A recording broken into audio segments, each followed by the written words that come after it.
आपको हम गारंटी देते हैं, अगर आप यह वीडियो पूरे अंत तक देखते हैं तो आप यह ईजिली पहचान सकते हैं कि किसी व्यक्ति को टॉन्सिलाइटिस हुआ है वह बैक्टीरियल इन्फेक्शन कारण हुआ है या फिर वायरल इन्फेक्शन कारण हुआ है। अगर आप ये चीज़ का पहचान अच्छे से कर पाते हैं तो आप अच्छा ट्रीटमेंट दे सकते हैं, क्योंकि अगर वायरल इन्फेक्शन में आप एंटीबायोटिक का यूज़ करते हैं तो उसमें एंटीबायोटिक का कोई फ़ायदा नहीं होता है, और लगभग आपको बता दें कि 90% टॉन्सिलाइटिस वायरल इन्फेक्शन कारण ही होता है। इसलिए आपको जानना बहुत ज़रूरी है, और किसी व्यक्ति को टॉन्सिलाइटिस होता है तो वायरल इन्फेक्शन कारण हो रहा है या फिर बैक्टीरियल इन्फेक्शन कारण हो रहा है, और जब आप इस चीज़ का पहचान कर लेते हो अच्छे से तो आप ट्रीटमेंट भी अच्छे से कर सकते हो। इसके अलावा इस वीडियो में हम दोनों का ट्रीटमेंट भी अलग अलग जानेंगे। वायरल टॉन्सिलाइटिस में क्या ट्रीटमेंट चलता है और बैक्टीरियल टॉन्सिलाइटिस में क्या ट्रीटमेंट चलता है, साथ ही वायरल टॉन्सिलाइटिस कितने दिनों तक ठीक हो जाते हैं ये भी हम इस वीडियो में जानेंगे। तो दोस्तों चलिए वीडियो स्टार्ट करते हैं और सबसे पहले जानते हैं टॉन्सिलाइटिस क्या होता है। दोस्तों टॉन्सिलाइटिस हमारे गले में रहते हैं। इसका काम होता है जब हमारे बॉडी में कोई बैक्टीरिया वायरस इंटर करना चाहता है उसमें टॉन्सिल एक्टिव होकर के उसे किल कर देता है, लेकिन कभी कभी क्या होता है कि बैक्टीरिया बहुत ही स्ट्रॉन्ग होता है, उसमें टॉन्सिल उसे किल नहीं कर पाता है, जिस वजह से वह बैक्टीरिया वायरस टॉन्सिल को इन्फेक्टेड कर देता है और फिर उसके बाद बॉडी में प्रवेश करता है और हमारे पूरे बॉडी में लिम्फ नोड्स होते हैं। लिम्फ नोड्स भी हमारे बॉडी को बैक्टीरिया वायरस फंगल जैसे जीवाणुओं को किल करने के लिए हमारे बॉडी में प्रेजेंट रहते हैं, जो हमारे पूरे बॉडी में रहते हैं, बट हमारे गले के पास बहुत ज़्यादा होते हैं। टॉन्सिल इस इन्फेक्शन को किल नहीं कर पाता है तो फिर हमारा लिम्फ नोड्स उस इन्फेक्शन को किल करना चाहता है, और लिम्फ नोड्स भी उस इन्फेक्शन को किल नहीं कर पाता है तो लिम्फ नोड्स में भी स्वेलिंग आ जाती है और फिर वह बैक्टीरिया हमारे बॉडी में प्रवेश कर जाता है। तो जब इन्फेक्शन हमारे टॉन्सिल को इन्फेक्टेड करता है तो उसमें स्वेलिंग आया जिसे हम टॉन्सिलाइटिस बोलते हैं। टॉन्सिलाइटिस ज़्यादातर दो ही कारणों से होते हैं, एक बैक्टीरियल इन्फेक्शन और एक वायरल इन्फेक्शन में। सबसे पहले हम जानते हैं वायरल इन्फेक्शन में कौन कौन सा वायरस है जिसकी वजह से वायरल इन्फेक्शन होते हैं। वायरल टॉन्सिलाइटिस की बात करें तो वायरस के कारण होने वाले टॉन्सिलाइटिस को वायरल टॉन्सिलाइटिस कहते हैं, यानी कि जब हमारे बॉडी में कोई वायरस प्रवेश करता है और टॉन्सिल उसे किल नहीं कर पाता है और वह वायरस हमारे टॉन्सिल को इन्फेक्टेड कर देता है तो उस कंडीशन को वायरल टॉन्सिलाइटिस कहते हैं। कुछ वैसे वायरस होते हैं जिस वजह से हमारे वायरल टॉन्सिलाइटिस होते हैं। उन वायरसों का नाम है rhinovirus, adenovirus, coronavirus, एट्रो वायरस, साइटोमेगालो वायरस, खसरा virus, herpes simplex virus, Epstein Barr virus, hepatitis A और HIV। ये सब वायरसों का नाम है जिन वायरसों की वजह से हमें वायरल टॉन्सिलाइटिस की समस्या होती है।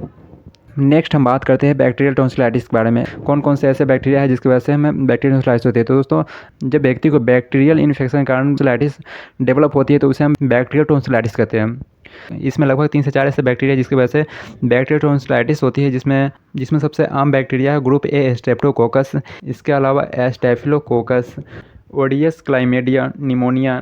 तो ये सभी बैक्टीरिया और वायरस है जिसकी वजह से आपको बैक्टीरियल या वायरस इन्फेक्शन होता है। तो दोस्तों अब बात आती है कि आप कैसे पहचान सकते हैं किसी व्यक्ति को वायरल टॉन्सिलाइटिस हुआ है या बैक्टीरियल टॉन्सिलाइटिस हुआ है। तो इसमें इन दोनों में कुछ अलग अलग ऐसे खास सिम्टम्स दिखाई देते हैं जिसके आधार पर आप आसानी से पहचान सकते हैं कि व्यक्ति को वायरल टॉन्सिलाइटिस हुआ है या बैक्टीरियल टॉन्सिलाइटिस हुआ है। वायरल टॉन्सिलाइटिस में लक्षण की बात करें तो व्यक्ति को सबसे पहले नाक बहने लग, जो कि एक वायरल टॉन्सिलाइटिस होने के खास सिम्टम्स है। इसके अलावा बुखार होगा, अस्वस्थ महसूस होगा, तापमान 100 डिग्री फ़ारेनहाइट तक हो जाती है। इसमें थकान बहुत ज़्यादा महसूस होती है, क्योंकि अगर व्यक्ति को एप्टिन बार वायरस के कारण टॉन्सिलाइटिस की समस्या होती है तो इसमें बहुत ज़्यादा थकान महसूस होती है। थकान के साथ साथ सिर में दर्द, गले में दर्द, बुखार, गले में सूजन, ये सभी समस्याएं देखी जा सकती है। नेक्स्ट है कि इसमें खांसी जरूर होगी, और खांसी और भी इन्फेक्शन वाले डिजीज में देखी जा सकती है, लेकिन जब वायरल इन्फेक्शन होती है तो इसमें खांसी जरूर होती है। नेक्स्ट है मुंह में ऊपर की ओर लाल रंग के चकत्ते दिख सकते हैं। अगर किसी व्यक्ति को वायरल इन्फेक्शन के कारण टॉन्सिलाइटिस हुआ हो तो उसके मुंह में ऊपर की ओर लाल रंग की तह उग जाती है। इसके अलावा टॉन्सिल को आप देखेंगे तो उसके ऊपर हरे रंग की परत दिखाई दे सकती है। ये सभी सिम्टम्स है वायरल टॉन्सिलाइटिस का, जिसके आधार पर आप आसानी से पहचान सकते हैं व्यक्ति को वायरल टॉन्सिलाइटिस नहीं हुआ है। वायरल टॉन्सिलाइटिस के समय की बात करें तो यह लगभग, अगर किसी व्यक्ति को वायरल टॉन्सिलाइटिस हुआ है तो यह 1 हफ्ते के अंदर बिल्कुल ठीक हो जाता है। अब हम बात कर लेते हैं बैक्टीरियल टॉन्सिलाइटिस के लक्षण के बारे में।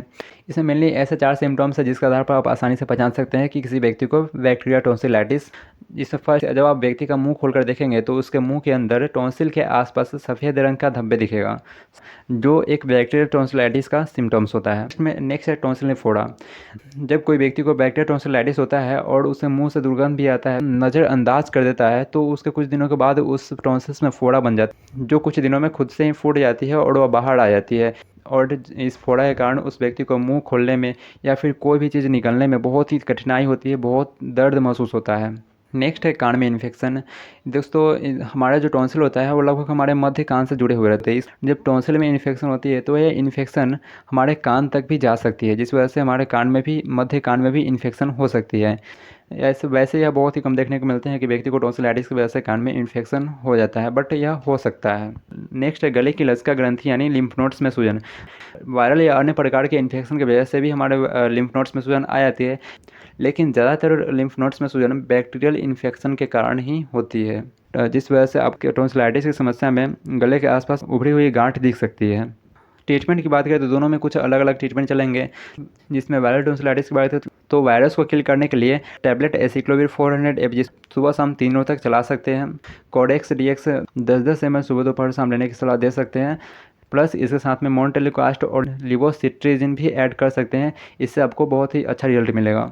दर्द और बुखार को कम करने के लिए डाइक्लोफेन और पैरासीटामोल कॉम्बिनेशन दे सकते, जो दर्द या बुखार होने की स्थिति में पेशेंट को लेने की सलाह दे सकते हैं। इन्फेक्शन की जल्दी रिकवरी के लिए टैबलेट लिम्सी डेली दे सकते हैं 3 दिनों तक। इसके अलावा आप चाहे तो इलेक्ट्रोल पाउडर पानी में घुलकर लेने की सलाह दे सकते हैं, क्योंकि जब हमें वायरल इन्फेक्शन होती है तो उसमें हाइड्रेट रहना बहुत जरूरी है। जितना ज़्यादा आप हाइड्रेट रहते हो उतना जल्दी आपका इन्फेक्शन ठीक होता है। इसलिए से आप पेशेंट को इलेक्ट्रोल पाउडर जितना ज़्यादा से ज़्यादा हो पानी में घोलकर पीने की सलाह दे सकते हैं। ये ट्रीटमेंट है हमारे वायरल टॉन्सिलाइटिस का, और ये लगभग 5 से 7 दिनों में बिल्कुल ठीक हो जाता है। दोस्तों याद रखें कि हमें 90% केस में वायरल टॉन्सिलाइटिस होता है, तो इस वजह से आपको उनके सिम्टम्स पर ध्यान देना है। व्यक्ति को वायरल टॉन्सिलाइटिस हो रहा है या फिर बैक्टीरियल टॉन्सिलाइटिस हो रहा है, उस हिसाब से आप ट्रीटमेंट चलाएं तो आपका पेशेंट बहुत ही जल्दी ठीक होगा। नेक्स्ट हम आते हैं बैक्टीरियल टॉन्सिलाइटिस के ट्रीटमेंट पर। यह बैक्टीरिया के कारण होते हैं, तो इसमें एंटीबायोटिक चलाए जाते हैं, जिसमें गले में इन्फेक्शन के लिए बहुत ही अच्छा एंटीबायोटिक होता है। एजिथ्रोमाइसिन होते हैं, एरिथ्रोमाइसिन होते हैं और एमोक्सिसिलिन। इन तीनों एंटीबायोटिक में आपको जो पसंद आए वो एंटीबायोटिक आप चला सकते हैं, जिसमें ज़्यादा करके एजिथ्रोमाइसिन ही अच्छा रहता है। इसमें एक टैबलेट 3 दिनों तक आप ले सकते हैं। दर्द बुखार और सूजन को कम करने के लिए डाइक्लोफेन और पैरासीटामोल टैबलेट दे सकते हैं। इसके अलावा टैबलेट क्लोरफेनेरमाइन 4 mg सुबह शाम 3 दिनों तक लेने की सलाह दे सकते हैं। तो अगर टॉन्सिलाइटिस की समस्या बहुत ज़्यादा सीवियर है तो उसमें आपको इंजेक्टेबल रूप अपनाना चाहिए, जिसमें तो उसमें आपको इंजेक्शन क्लेवाम 1.2 ग्राम या सेफ्ट्रिएक्सोन 1 ग्राम सुबह शाम 3 दिनों तक चला सकते हैं। इसके अलावा उस पेशेंट को आप भाप लेने की भी सलाह दे सकते हैं, ठीक है।